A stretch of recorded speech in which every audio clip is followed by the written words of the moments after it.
Assalamualaikum warahmatullahi wabarakatuh. Selamat siang. Perkenalkan, nama saya Susilowati M. Kep. Saya dari Prodi D3 Keperawatan Universitas Bondowoso. Lulusan magister keperawatan saya peminatan keperawatan jiwa. Maka pada pembelajaran saya mengampu materi, salah satunya adalah keperawatan jiwa. Pada saat ini saya akan menyampaikan rencana pembelajaran semester atau RPS dari Prodi D3 Keperawatan Universitas Bondowoso. Keperawatan jiwa ini dengan kode mata kuliah 3.05 mempunyai bobot SKS 3 SKS yang diberikan di semester 4 dengan koordinator pengembang RPS Susilowati sendiri. Kemudian tim kami itu Bapak Ali Sodikin, spesialis keperawatan jiwa. Sedangkan ketua Prodi D3 Keperawatan adalah Yuwana Dwi Agustin SKM MKes.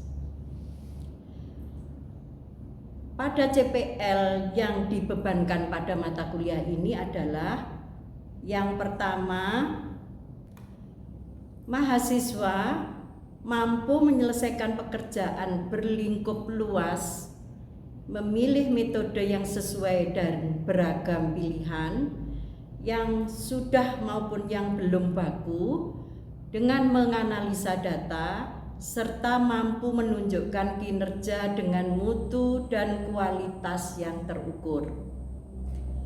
Kedua, menguasai konsep teoritis bidang pengetahuan tertentu secara umum serta mampu memformulasikan penyelesaian masalah prosedural.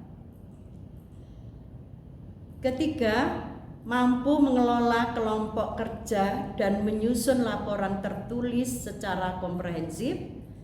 Dan yang keempat adalah bertanggung jawab pada pekerjaan sendiri dan dapat diberi tanggung jawab atas pencapaian hasil kerja kelompok. CPL ini sesuai dengan kurikulum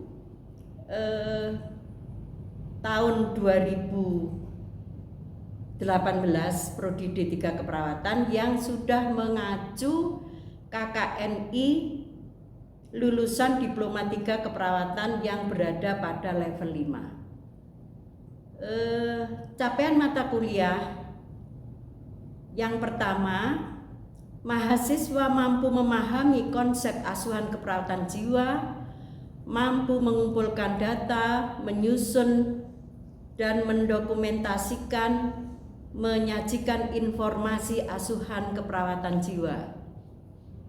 Yang kedua, mahasiswa mampu mempresentasikan hasil dokumentasi asuhan keperawatan jiwa. Yang ketiga, mahasiswa menguasai serta mempraktekkan teknik, prinsip, dan prosedur pelaksanaan asuhan praktik keperawatan jiwa yang dilakukan secara mandiri dan kelompok. Yang keempat, mahasiswa mampu menyesuaikan diri dengan aturan asuhan keperawatan yang ditetapkan, bersikap santun dan bertanggung jawab. Deskripsi mata kuliah.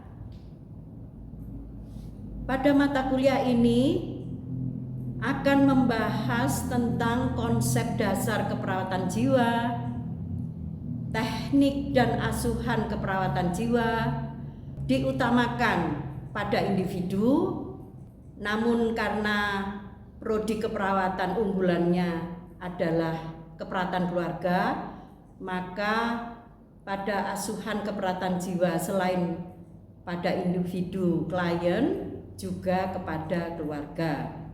Proses pembelajaran mata kuliah ini melalui kegiatan belajar teori, diskusi, penugasan, dan praktik. Untuk bahan kajian nanti kita akan sampaikan langsung pada jadwal. Maka referensi atau pustaka yang kami gunakan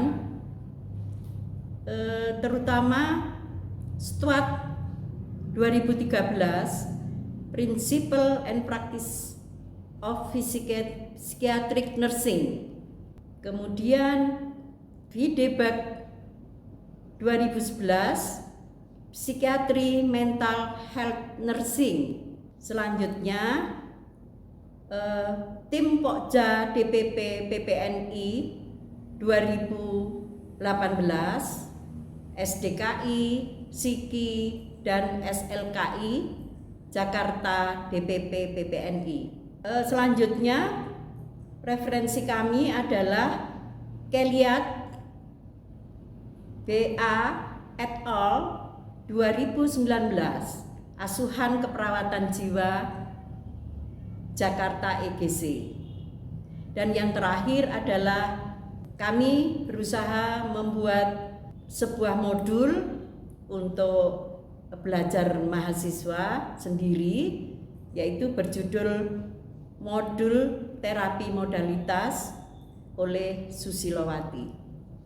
Pada pembelajaran yang pertama, di pertemuan yang pertama, kemampuan akhir yang direncanakan adalah mahasiswa mampu memahami dan menjelaskan tentang konsep dasar keperawatan jiwa, dan indikatornya adalah menjelaskan tentang sejarah perkembangan keperawatan jiwa,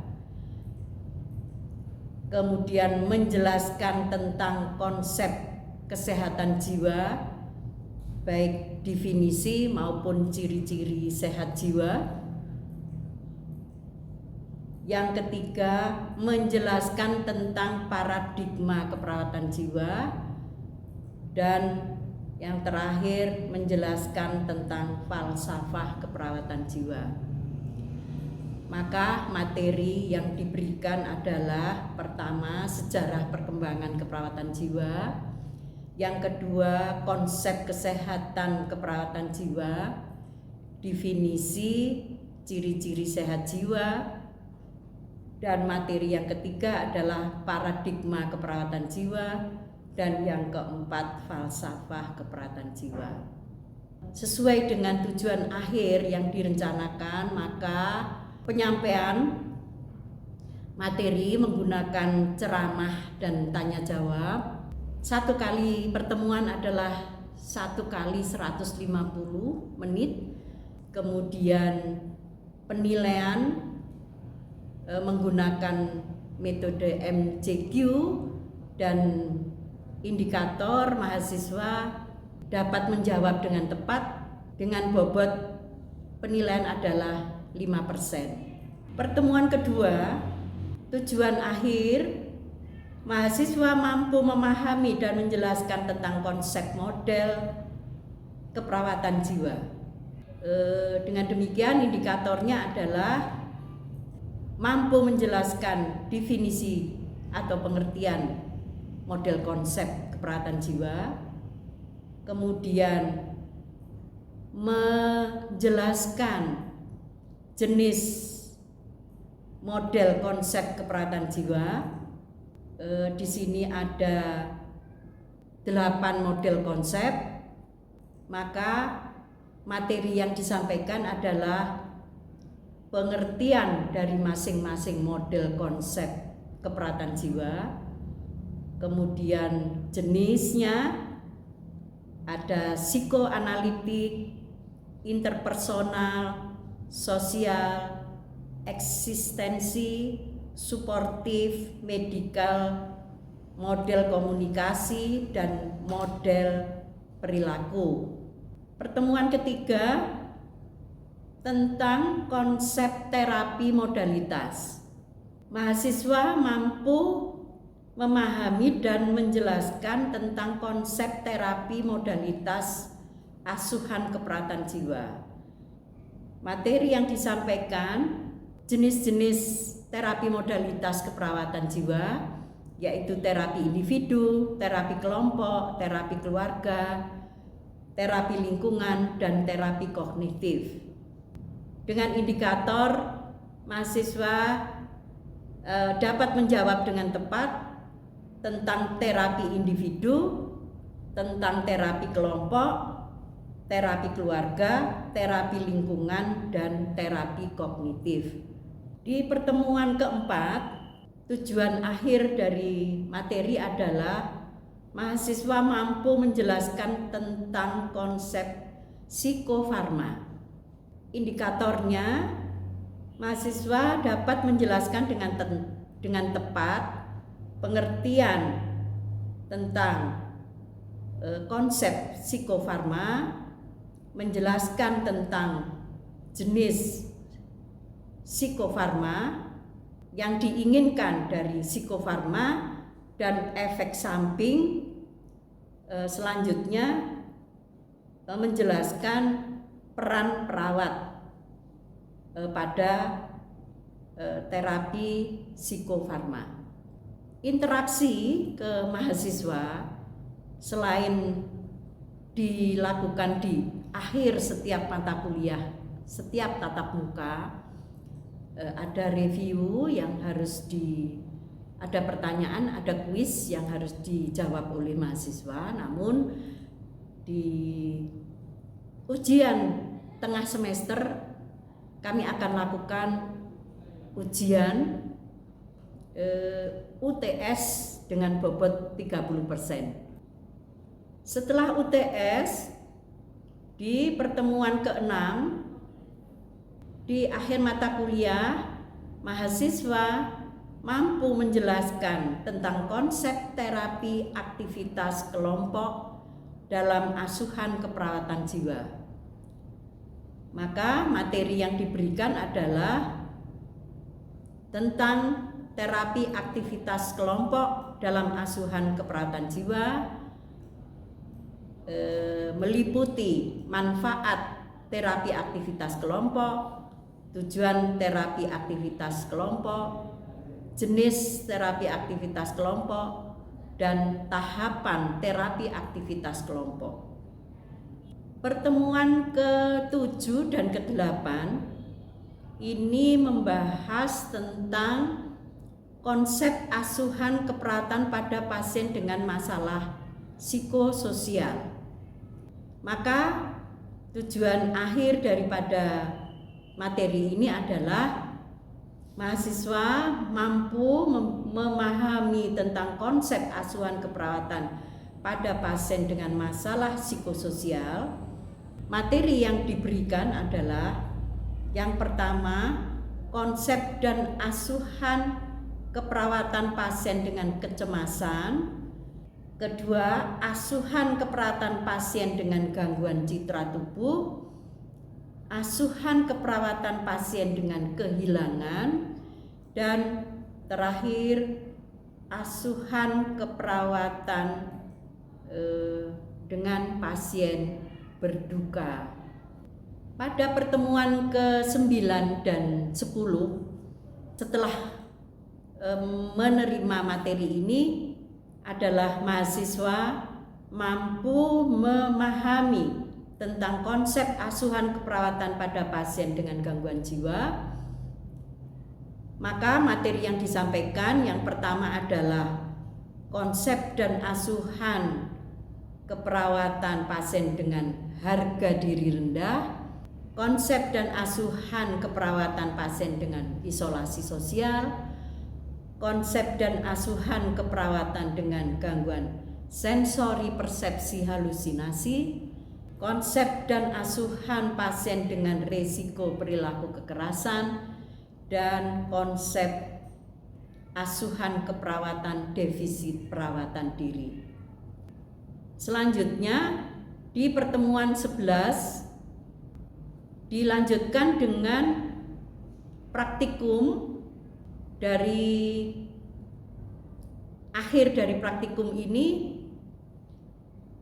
mahasiswa mampu melakukan secara mandiri prosedur pelaksanaan asuhan keperawatan jiwa. Maka materi yang disampaikan adalah praktikum tentang strategi pelaksanaan dari klien halusinasi. Kemudian yang kedua, praktikum strategi pelaksanaan pada klien isolasi sosial. Yang ketiga, praktikum strategi pelaksanaan harga diri rendah. Yang keempat, praktikum strategi pelaksanaan risiko perilaku kekerasan. Yang kelima, maksud saya, praktikum strategi pelaksanaan defisit perawatan diri. Selanjutnya, untuk pembelajaran yang akan saya sampaikan adalah salah satu dari praktikum strategi pelaksanaan. Dalam hal ini adalah strategi pelaksanaan klien dengan halusinasi. Terima kasih. Assalamualaikum warahmatullahi wabarakatuh. Kita mulai untuk pembelajaran praktek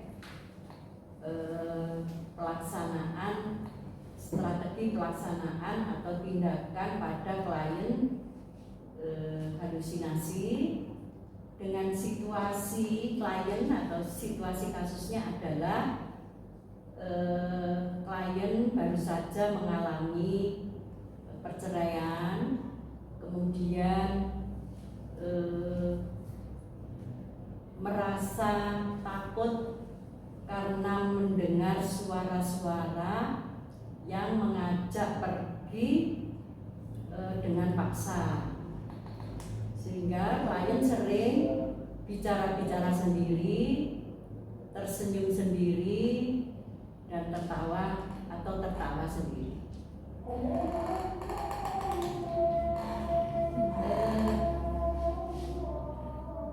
Ibu, perkenalkan, nama saya Susi, Bu Susi, perawat yang akan merawat Ibu pagi sampai siang nanti. Apakah Ibu bersedia berkenalan dengan saya?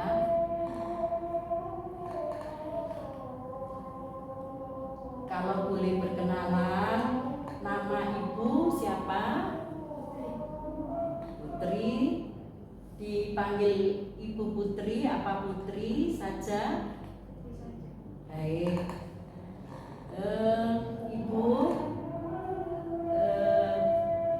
apakah Ibu bersedia bincang-bincang dengan saya selama 10 menit untuk menceritakan bagaimana keadaan Ibu hari ini, bagaimana perasaan Ibu hari ini? Apakah Ibu bersedia? Baik. Kira-kira tempatnya di sini apa mau di luar? Baik. Bagaimana perasaan Ibu hari ini? Masih ketakutan? Kira-kira takutnya karena apa, Ibu?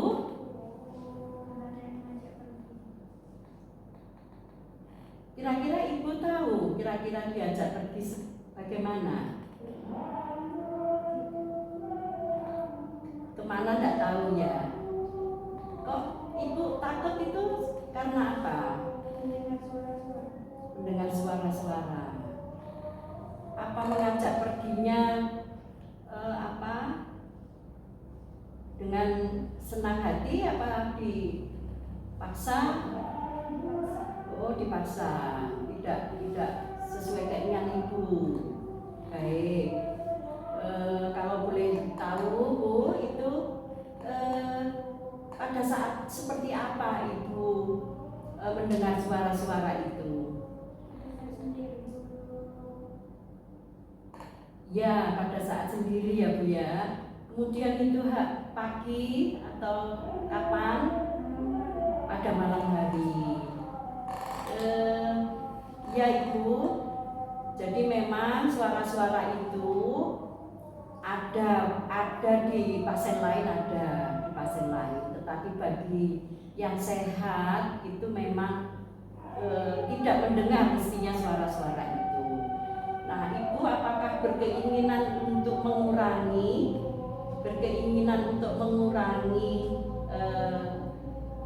rasa mendengar itu?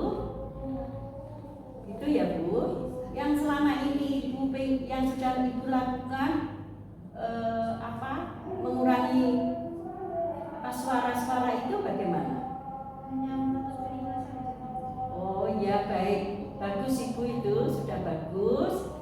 Nah, apakah Ibu hari ini mau belajar tentang cara untuk mengurangi suara-suara itu? Gitu ya Ibu? Baik, nanti Ibu kita akan belajar tentang cara-cara. Itu ada 4 Ibu caranya. Yang pertama adalah namanya menghardik, seperti yang Ibu kerjakan, menutup telinga. Nanti kita akan ulangi lagi. Kemudian yang kedua nanti minum obatnya supaya teratur. Kemudian yang ketiga bercakap-cakap, nanti mencari teman, kemudian diajak untuk bercakap-cakap, mengalihkan suara-suara yang tadi Ibu merasakan. Kemudian yang terakhir nanti bisa dengan aktivitas yang rutin sehari-hari kita lakukan. Nah, hari ini masih belajar satu dulu ya Bu, yang dengan cara menghardik. Nah,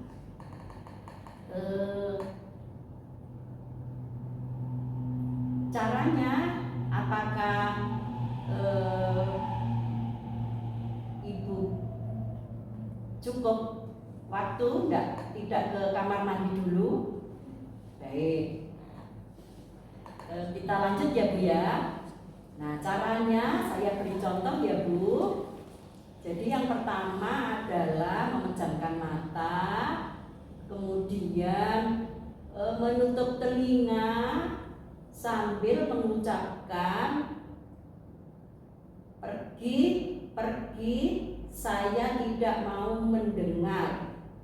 Pergi, saya tidak mau mendengar. Pergi, saya tidak mau mendengar. Nah, itu dilakukan 3 kali seperti saya tadi. Apakah Ibu bersedia untuk mencoba mempraktekkan? Ya, silakan Ibu.